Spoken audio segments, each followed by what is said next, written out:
love Scott and Kit, but watching their story play out on the screen has me going through it.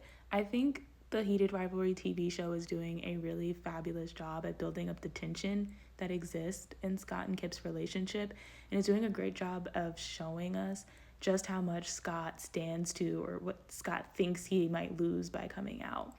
In the TV show, Scott only has his career. He doesn't have his family. They died in a car crash, and we also don't really see him have close friendships, which is a little bit of a departure from the book. But in the TV show, we don't really see him having anyone to confide in or anyone that he's incredibly close to.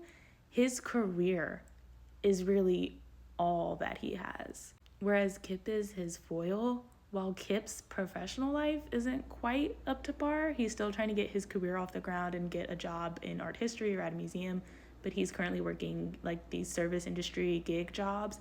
He does have a really great like personal life and support network. He has family who loves him. He has close friends who root for him. He can go to a gay bar and just be himself. He has a level of freedom that Scott doesn't have.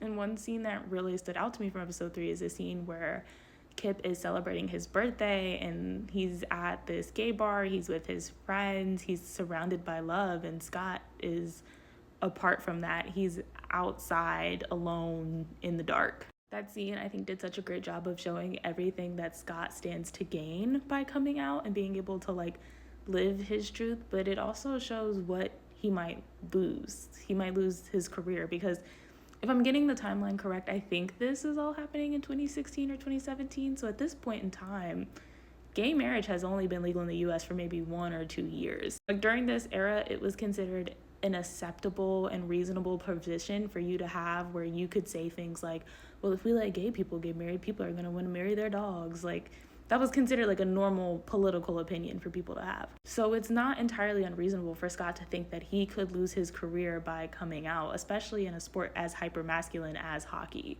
But I think Elena's character describes it best, which is, this is all you stand to lose by remaining in the closet. This ability to connect and have this meaningful, lovely relationship and just be who you are.